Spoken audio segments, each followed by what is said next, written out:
Hey, I'm Tripp Babbitt, and in this video, Dr. Frony Ward and I will take a look at the second method, which this is video number 2, on podcast downloads. Hope you enjoy the video. Okay, and so we see these unusual events here. Yeah. And so where do we go from there with these data? When I see a pattern, my questions will be, what does that pattern mean for me? And particularly when I see a cycle like this, Saturday low, climbs up Sunday, Monday, Tuesday, Wednesday, Thursday, plays around, Friday back down, and Saturday low again. So then I say, well, let's take a look at each day of the week separately, because there's quite a common approach to looking at data over time. People are, questioning a lot of the economic data we looked at, and the other ones talked about seasonal adjustments. Well, in essence, some people might say, well, each day of the week might be different, and they're right. They might be different. So the next step I took was to take all the Sunday values, Okay. and put them together, and then all the Monday values and all the Tuesday values and all the Wednesday values, all 7 days of the week. I took each one in turn and put them on a chart to see if there was some interesting information to help me understand about how each day of the week behaved. Okay. And why I'm seeing this pattern on the beginning chart, the first one with all the data. So that's what I did. And that chart revealed all kinds of interesting stuff. Sure enough, each day of the week was different. And what makes it different? Is it just different by, I see the average, like for Sunday is 844, 1208. Is that the difference that you're looking at? Each day had a different average amount of traffic, in essence. If you think about these downloads as being web traffic or something, each day had a different amount of traffic. And one of the ways, this is so cool, I love it. One of the ways you can really tell that some of the different days had detectably different amounts of traffic. That is, you could actually see it, figure it out. When you look at the Sunday chart, averaging 844 downloads on the average for the Sundays, and the limits of 522 about, and what is it? 523 on the low side for Sunday and 1166 for the upper control limit. Yeah, yeah. What I notice is that if I were to extend those limits around the average of 844, if I extended those limits. And what do you mean by extend? Continue drawing them to the right. Okay. All right. Continue drawing them to the right. Okay. What I notice is that most of that next series, the Monday data, would be outside of the upper control limit for Sunday. Okay. And that is just a really, really, really strong indication that Monday is an entirely different phenomenon than Sunday. Monday downloads, Monday traffic for these podcast downloads is different. And you can see the average 1208. Monday is much higher. And I continue to look at the average moving range. Sunday's average moving range, 121 about. Monday's moving range, about 95. So the moving ranges are somewhat in the same ballpark. Okay. But the average has changed for Monday. Yeah, it's gone higher. Gone a little higher. The average changed for Tuesday. The Tuesday's behavior is similar to Monday's, slightly bigger average and a slightly bigger average moving range. So a little bit wider limits. The limits on Tuesday are look a little bit similar to the ones on Sunday. So both phenomenon can change. The actual average result for the data series and how much bouncing around they do. Okay. Both of those things can change. Oh, Tuesday's a little bit higher. Wednesday dropped down a little bit. And somebody might look at it and say, oh, my goodness, I see on Wednesday, I see an increase. I see a trend. Oh, okay, I see. And given that I tend to be a little bit skeptical about calling something a trend, I certainly see an upward movement, but there is nothing that officially flags. I do not have 8 or 9 points on one side of the average or the other. I do not have a continuous series of 7 or 8 points going up or down. So if there is a, quote, trend, it is an extremely subtle one and kind of buried in the noise, and it would take a lot more than what we've got right now to see it. Yeah. Now, if I continue on to this is taking us through Sunday, Monday, Tuesday, Wednesday. If I go on to Thursday. Oh, my goodness. Thursday's got a really interesting thing happening. Okay. Yeah, Thursday's average is a little lower, I think, than Wednesday.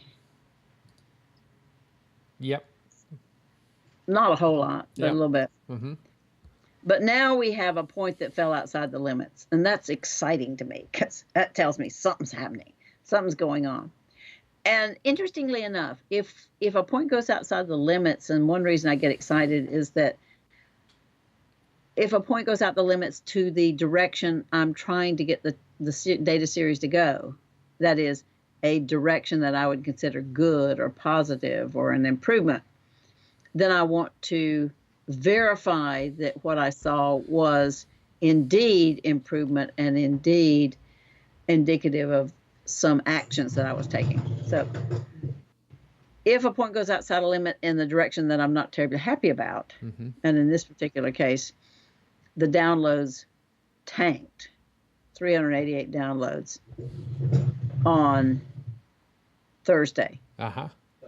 Okay, and so this actually, and if we go back to the original chart before you broke it out by days of the week, there was a point on the low side even when you just plotted them all together. Yeah, so we see the same thing. What happened on that Thursday was enough to stick out amidst all of the data when the average moving range was 212.5. What is shown on the Thursday chart really tanks, drops out of the bottom because the average moving range is less. So we have a tighter limit. We can see outside. It's like dialing up the microscope. If you look through a 10 power microscope, you don't see as much as if you look through a 100 power microscope. So we see this point going outside the limits. And you notice, just as I mentioned before, sometimes when you have a point outside the limits, you have a moving range outside the limits. Okay, I see that. And oftentimes, a point outside the limits is accompanied by 2 moving ranges outside the limits. Which because we something, have. Yeah, which we have. That's something tanked and came back in. Okay, and then actually in this case, on this podcast, what happened was they changed servers, and so they had some downtime where people couldn't access the podcast via the website. So we have a special cause, if you will. Yeah. Well, when you do that, what is important is to recognize that your data and your actions, the quote special cause, they are inherently tied together. Your data told you about something that you knew happened. That's the good news.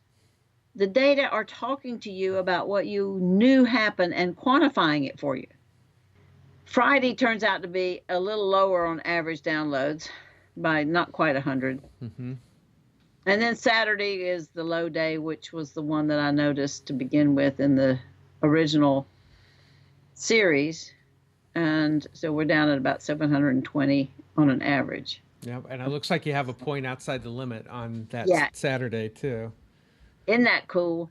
Yeah. So this says that the Saturday, it's like the 14th of April, that Saturday had an unusually high number of downloads for that Saturday. So these are things to celebrate if what you wanted to do was increase the traffic, if you wanted to increase the downloads. I mean, we see a special cause there, meaning a point outside the limit.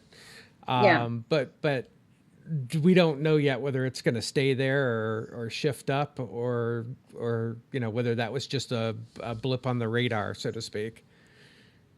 You're right. We don't have any clue because our activity went through this. See, we went all the way through. This was at Saturday the 14th, the last day of data on the original series with every date in order. The last day was April the 18th, so that was only 4 days later. We have no idea what's going to happen tomorrow. Yeah, I got you. Okay. Tomorrow is a Saturday value, so we don't have any idea yet. Okay.